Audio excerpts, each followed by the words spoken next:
You see, this new chocolate processing facility is the newest manufacturing site that they have built in Hershey in about 3 decades. And while obviously Hershey is home, when you've got a huge multinational corporation like Hershey and a competitive marketplace out there, it's true that Hershey could have chosen to be anywhere for this new facility, but instead they chose to invest $1 billion to expand their footprint right here at home in Pennsylvania. That is a big deal. It is a point of pride for us, and we are grateful that you have doubled down on your commitment to Pennsylvania. We know in the Commonwealth that sometimes assisting our businesses requires an investment of dollars or an incentive to get a company to be here. We also know how important it is to work with our partners in the legislature to be able to offer those incentives to different businesses. And I want to say a special thanks to Senator Patty Kim and Representative Tom Maffei, who have made sure that we could lead on economic development again because of their hard work and their investment. But I want you to know, in this case, it wasn't about an incentive or about writing a check. It was about making sure our Commonwealth could move at the speed of business, could move at the speed that Hershey was moving at, and to make sure that they had the permits in place to build this state-of-the-art chocolate processing facility. We took our GSD mindset together with the great dedication at Hershey, and we were able to approve these permits in record time. They got these permits faster than ever, and it is an example of how we've trimmed all the wait times for our permits across Pennsylvania, reducing the backlog of permits at DEP by 88%. And a special thanks to DEP because they had DEP permits at this facility. Getting business licenses done not in the 8 weeks it took the day I got sworn in as your governor, but now just in 2 days. This is an example of Pennsylvania moving at the speed of business to make that happen. And I want to thank the Office of Transformation and Opportunity, the Department of Community and Economic Development, led by Secretary Seiger, and the Department of Environmental Protection, led by Secretary Shirley, for speeding up the process here and getting it done. We're going to continue to move at the speed of business. We're going to continue to work to get stuff done. And we're going to continue to build things up in Pennsylvania by working in coordination with great, iconic companies like Hershey. I want to thank them for the work that they do to support not just the 6,000 direct jobs here at Hershey, but I want to thank them for having a reach far beyond the people that walk through these walls every day. You know, obviously, the delicious chocolate they make requires a whole lot of milk in order to bring that chocolate to my desk and other tables across America and across the world. In fact, they rely on 400 million pounds of milk every day. I cite that as just one example of their far reach. They're putting our dairy farmers to work. They are sustaining the families of our dairy farmers, and that is a big deal. Hershey has a huge reach to our farmlands, to our corporate centers, and well beyond, and we are thankful that Hershey has chosen Pennsylvania to be its home over so many years. So thank you. Thank you for continuing to grow here in Pennsylvania. Thank you for helping so many people prosper, and we will continue to be your partners in progress. It takes a team to do this work, a team in the private sector led by Hershey, and a team of public officials and public servants dedicated to your success. We have many of them here today to share a few words with you. And with that, it's my pleasure to introduce one of those public officials, our leader in the federal government, Congressman Scott Perry. Thank you.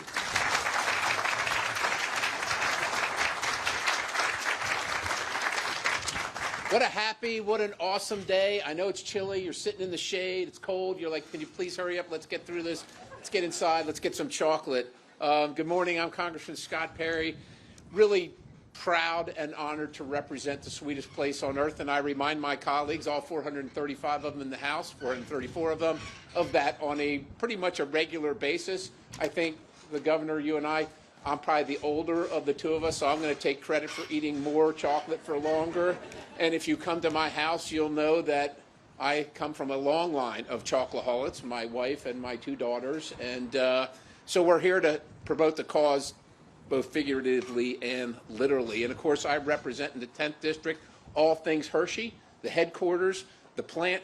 I got to say, 30 years. You forget how fast this time goes, right? The plant up on the hill. And as a guy who's driven up and down the highway and watched this whole thing come together, you know, knowing at some point, because asking, there's going to be chocolate bars up on the wall there. It's so awesome, right? It's so awesome. And to realize, look, I did a tour, 70 million kisses a day. Like, who's he? I'm like trying to do, the governor's trying to do his part. We're trying, but that's a lot of kisses. And then you find out, what is it, 5.4 billion Reese's, like a year. That's enough to go around the earth 10 times. And look, we have them in my household too. Somehow somebody eats one. Like, who does that? There's two. You got to eat them all. Look, I think the big news here is that it's a significant investment. As the governor said, you could have gone anywhere and you chose to be here, and we're very, very grateful for the jobs, for the commitment to this community and to this effort, and to Milton Hershey's legacy, which was not only about chocolate, but was about community, about philanthropy, and about doing good for our community. This embodies that significant investment, that commitment. We're so proud to be with you, and we thank you. We thank you for bringing this to us. And with that, let me see. Yes, Senator. I know we're supposed to recognize, or we're supposed to do this ourselves, but who cannot?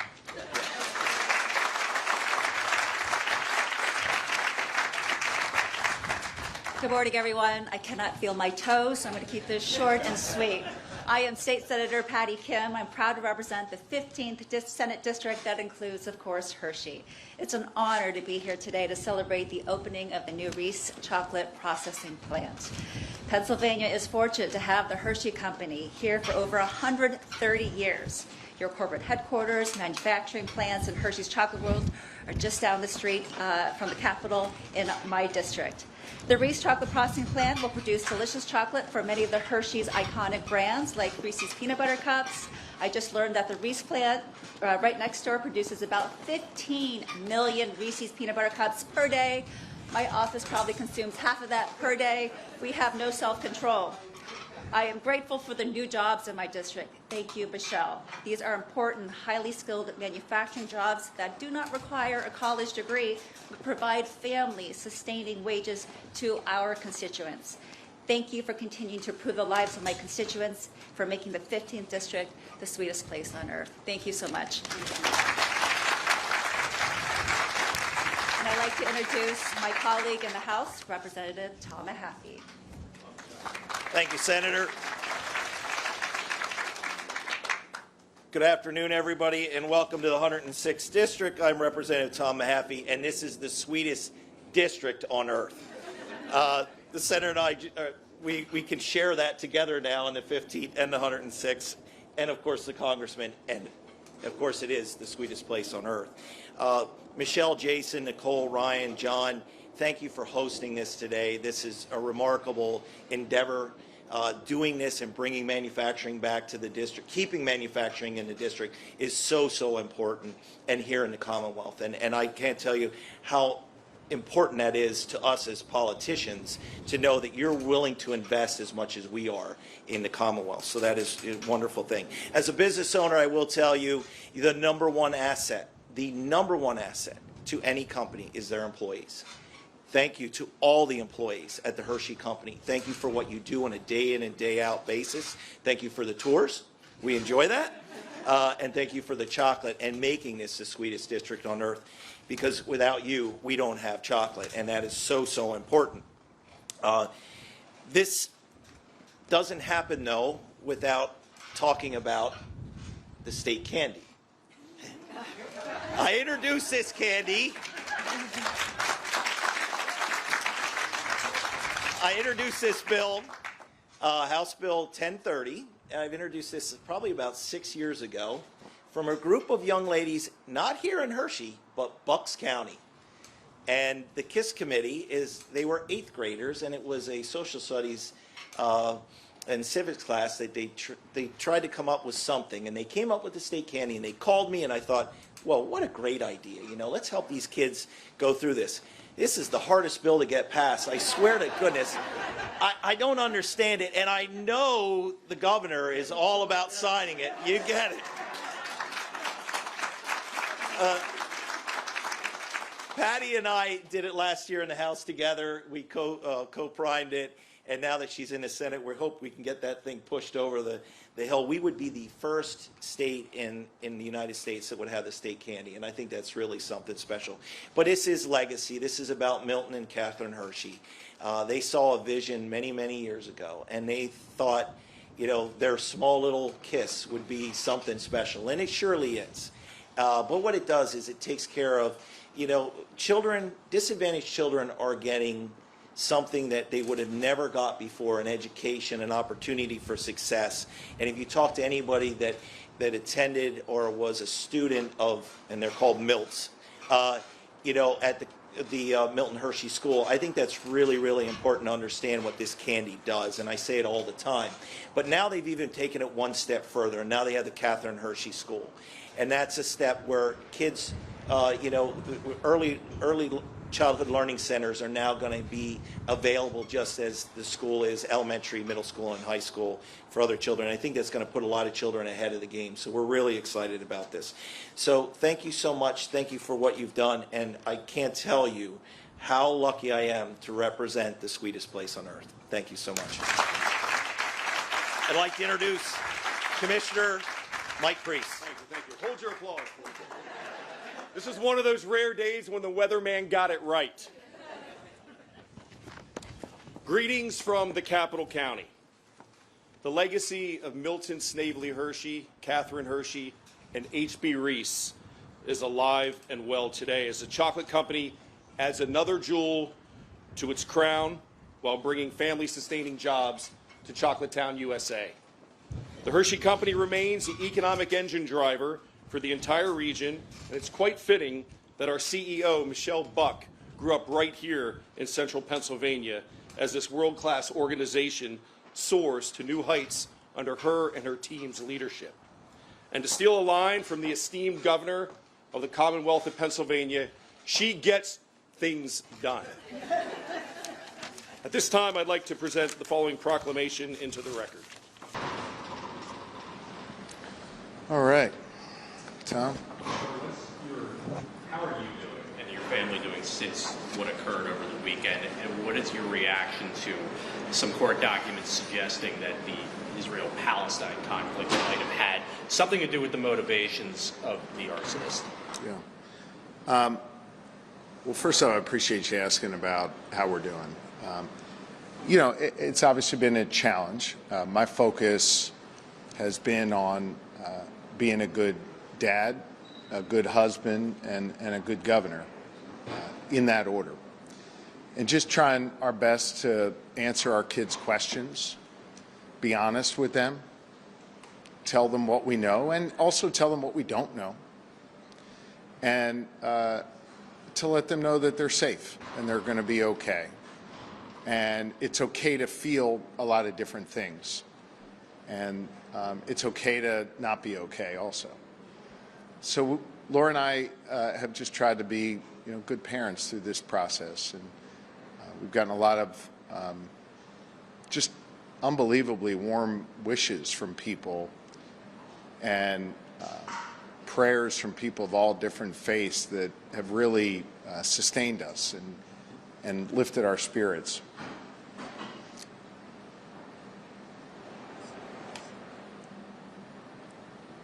So much of the work that I do every day, so much of the news that you all cover, sadly, is bad news, right? And yet, in these days following the bad news, what Lori and I have experienced is just an outpouring of positivity and warmth from so many people that has really filled us up and has strengthened us. And I think has strengthened our kids as well. So we appreciate the wishes. I can tell you I've heard from every former living governor of Pennsylvania. Lori's heard from the First Ladies. I've heard from dozens of governors across the country. So many lawmakers in Pennsylvania, obviously people of both parties, and just so many Pennsylvanians reaching out, and it has really strengthened us, and it's lifted our spirits. As for the other part of your question, I said on Sunday, I think it may, Tom, have been in response to a question you asked, that it wasn't clear at the time what the motives were of the arsonist, but that nothing he could do would deter me from doing my job as governor. Nothing he could do would deter me from proudly and openly practicing my faith. I told you that day that I was going to be heading to our second Seder, and we did. We had a beautiful Seder together. And I continue to find strength in my faith as we go forward here. I know that there are people out there who want to ascribe their own viewpoints as to what happened here and why. I know there are people out there who want to adopt their own political viewpoints or their own worldviews to what happened and why. I choose not to participate in that. I said after the assassination attempt on the president in Butler, I said in Altoona after we captured the individual who shot and killed the U.S. healthcare CEO, and I said on Sunday that this kind of violence has no place in our society, regardless of what motivates it. This is not how we resolve our differences, and this is not okay. This level of violence has to end, and it has to be roundly condemned by everyone, both political parties, people from all different walks of life. It's not okay. So the prosecutors will ultimately determine what motivated this. The district attorney and the Department of Justice can comment on that further. But right now, I think what we're trying to do is find the good in society, not be deterred from our work, not be deterred from practicing our faith proudly, and to continue to move forward, as parents, and continue to move forward as Governor and First Lady. What do you make of the third-party review that the state police has announced, and did you ask for that review? I think it's warranted, and the Colonel and I both think it's warranted, and the Colonel can speak further about how that process will play out. Did you realize the residence was that vulnerable? I think the PSP will have to make, will share their assessment on the residents. Do you feel safe going back to the residence? I'm sorry, I didn't hear the question. Do you feel safe going back to the residence? I do. And listen, my concern is not just for our family, but for the wonderful staff that work there, for the visitors that go there. Secretary Reggie McNeil, the Department of General Services, is working closely with the state police to ensure that the building, the residence, is fixed quickly, and we can get back to having the staff there, get back to having our family there, and get back to welcoming visitors to the residence. It is very, very important to me, to Secretary McNeil, to Colonel Paris, that this work be done quickly, that steps be taken to strengthen the security at the governor's residence, and that we welcome Pennsylvanians back very soon. Governor, do you hope that hate crime charges are filed if investigators determine this was an attack against That's not my faith? call. That's the decision for District Attorney Chardo and the Department of Justice. Let me just say a word about the District Attorney. I've known D.A. Chardo for about 20 years. He's a top-notch prosecutor. I have total faith in whatever decision he makes in this case. Congressman Dan Muser said that the lawsuits and falsehoods that you are spreading about Donald Trump are contributing to this political climate. Do you have a response to that? He said that? Yes. Look, I've said for years, leaders have a responsibility to speak and act with moral clarity. It would appear that the congressman failed to measure up to that. Governor, do you anticipate any changes to your security detail in terms of the number of people, their operations, or have any changes already been made? I think those are questions for the state police, and I don't think we're going to get into sharing publicly any specific details there.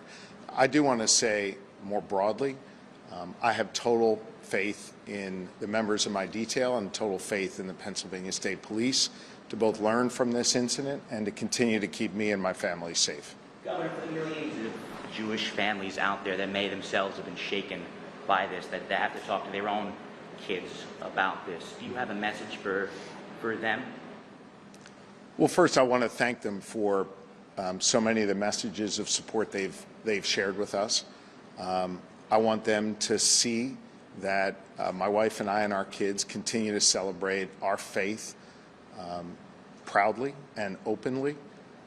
I want them to see that people from all different faiths have reached out to condemn this act and to lift up our family in prayer.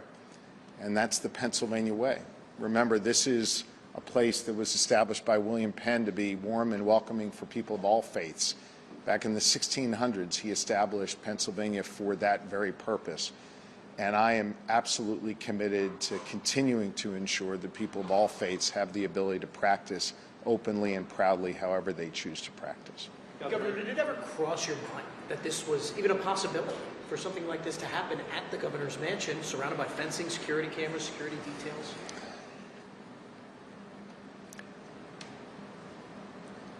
When you're in a position like this, with the kind of profile I have in doing this work, you're mindful that there are people out there every day who, want to do you harm. And that is a reality of this world that I live in. It's an unfortunate reality. It shouldn't be that way. But I can tell you that while I'm mindful of that, I don't really spend any time thinking about any kind of specific ways that might manifest itself. In part because you can't be paralyzed by fear, and in part because I've got confidence that the state police will keep me and my family safe. And that's just how I try and go about my work and my business every day. I've got a lot of work to do for 13 million people. I'm honored to do this work, and I'm not going to be captive to fear, and I'm not going to be captive to worry, and I'm not going to think through those scenarios that others might be contemplating to do us harm. I'm just going to go about my work every single day. No matter what. Cody Balmer's family tried getting him help in the days leading up to the arson, and they said that they couldn't get help. Police also confirmed that he didn't meet the threshold. Do you think anything needs to change in how mental health calls are handled? I don't know about the specifics regarding him. I think that's more of a question for the prosecutors. Governor, however security might change, if it changes at all, my question to you is, do you still want that governor's residence to be a place where the public can visit, where events can be held? Some people are wondering if things are going to change to the point where people won't be there anymore. Tom, it is critically important to me that the residence be a place that is comfortable and safe for me and my family, for our staff, and for visitors all across Pennsylvania who come there. We're going to continue to have the house open to celebrate Halloween and Christmas and many other things. We're going to continue to have a lecture series quarterly, as Lori and I began a couple years ago. We're going to continue to welcome lawmakers and guests, and we're going to try and do that very, very quickly. One of the things I said to Secretary McNeil that next day was that it was important to not only get the place cleaned up and repaired quickly, it was important to me to get people back into the residence quickly, to get visitors to come back, and to make sure that the building continues to be a place where people from all different walks of life are comfortable gathering. As it stands today, do you know when that might happen? I'll get both. Okay. As it stands today, do you know about when that might happen? I think Secretary McNeil is working very, very quickly. and he'll be happy to give you an update on that. Manuel can arrange for him to walk through with all of you the timeline for that, but it's moving quickly. And did you all lose any family possessions in this fire, by the way? I don't know. We had several. That's a good question, Mark. We did have several religious items that we were using for our Seder that were from our personal collection. I know a lot was damaged there. I don't know specifically what, and I don't know if our Seder plates or any of our other materials were damaged, melted, destroyed in the fire. Can let you know that. They were in that room. They were. We were using them during our Seder. So we brought Seder plates and other ritual items from our home, from our personal home there, to celebrate with family and the community that we had invited to the Seder there that evening. Governor Shapiro. I think Ford had a question. It's similar to what Mark was asking. First of all, we're glad you're here having the press conference. We appreciate the one right after the incident. Thank you. The room where the fires occurred, there's heavy damage inside. I've been told were some valuable artifacts from elsewhere in the state, artwork, what have you. Yeah. Was there a fire suppression system in any part of the mansion, and what things were lost in that room that you know about? Yeah, I think, I'm trying to very forthrightly answer all of your questions. I don't have an inventory of specifically what was lost. That's why I struggled to answer Mark's question. We are happy to provide that to you. In the state dining room and the state dining room reception room and the state dining room welcome area, there were many artifacts, many pieces that were on loan from the State Museum. I don't know what's been destroyed. That next morning, Secretary McNeil arranged to have the head of the Pennsylvania Historical Museum Commission to the residents to do that assessment and to make sure that any items that could be salvaged would be. And we're happy to give you a full accounting of that, Ford. Governor, the Harrisburg fire chief said yesterday that he and Brian and I encountered your family, and he was hoping that that encounter would help you see how important fire services are and perhaps for funding. If not that, this very personal experience that happened to you, is that going to change any of your policies or something you saw that, wow, maybe I need to focus on that? Or has that changed your views in any way? If you go back and, well, first off, let me take a step back. I want to answer your question sort of sequentially. Throughout my entire career, I have been a strong supporter of our firefighters and fire services, both in terms of policies that I support, that we pass, that I fix my name on into law, whether it's the cancer presumption law of the last session or the historic funding I proposed in my budget just a few months ago for our firefighters. So I've always been a strong supporter of our firefighters and will continue to be. So my policy views will not change. I will share with you that in one of the many conversations Lori and the kids and I had that next morning, the kids actually said, we really want to do something for those firefighters who came on the scene, and they were there quickly. And my kids all interacted with them that night when we were standing outside as they were putting out the fire. And right around that time, a good friend, Chef Robert Irvine, who does extraordinary work for first responders and veterans all across the globe, reached out and said, hey, if there's anything we can do to help, let me know. So tomorrow, or Thursday, tomorrow I think, Lori and the kids and I are going to be with Chef Irvine serving lunch to all of the firefighters from the Harrisburg Bureau of Fire as a way to not only thank them for what they did for our family this weekend and what they did at the governor's residence, but for what they do every single day to serve our community. To ask directly, you've talked about it, but to ask directly, do you believe that you were targeted because of your faith? I think that's a question for the prosecutors to determine what the mens rea, what the motivation was for this crime. It's not for me to answer. And have you asked internally?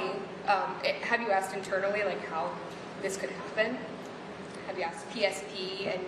We're having a lot of conversations with PSP, and they are doing a number of things. Number one, having an independent review of all security measures. Number two, taking concrete steps to improve our security measures.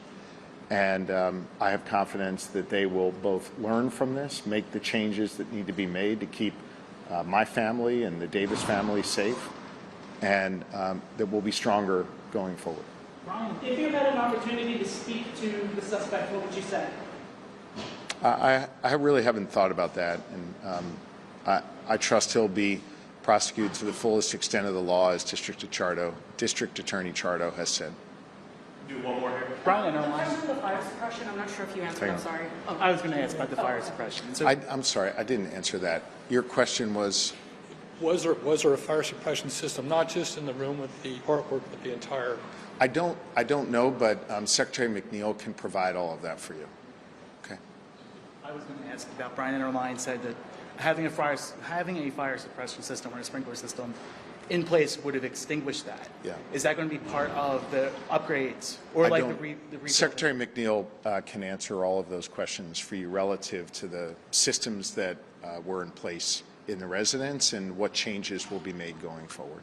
And I'm sure Manuel can make the Secretary available to all of you later today or tomorrow to answer those questions. Governor, discussing this with your children, was there a particular question that you found most challenging to answer? You know, obviously I want to keep the specifics of my conversations with my children private, but I think just in general it's very hard as a parent to answer to children like, why does this kind of stuff happen in life? Forget targeting me or my family or the governor's residence, but why are there people out there that want to do harm to others? And those are hard questions to answer for kids. And I don't proclaim to have a monopoly on good answers. I'm sure there are other parents out there who could do a much better job of explaining that to their kids. I think the most important thing I can do for my kids right now is to answer the specifics that I know so that they have the information they need, and to just hug them a lot, kiss them a lot, and let them know that they're safe and that they're going to be okay. And just get them back into their normal routine as much as possible. Did you hear from President Trump at all after this? I haven't, no. Police said that Bulmer had, that he said on his 911 call that he will not take part in your plans for what you want to do to the Palestinian people. What do you make of that? What does that mean? I don't know. I think that's a question for prosecutors to determine what he meant by that, and to prosecute him to the fullest extent of the law. Thank you, guys. Okay. Hey, I just want to say to all of you who are there Sunday and today, I know we interact with one another very regularly. I always try and answer your questions. I want to say thank you for the personal sentiments that you've shared with me and my family. I appreciate that, and I appreciate the sensitivity within which you ask the questions and you all go about doing your jobs every day. So thank you. Okay. See y'all later.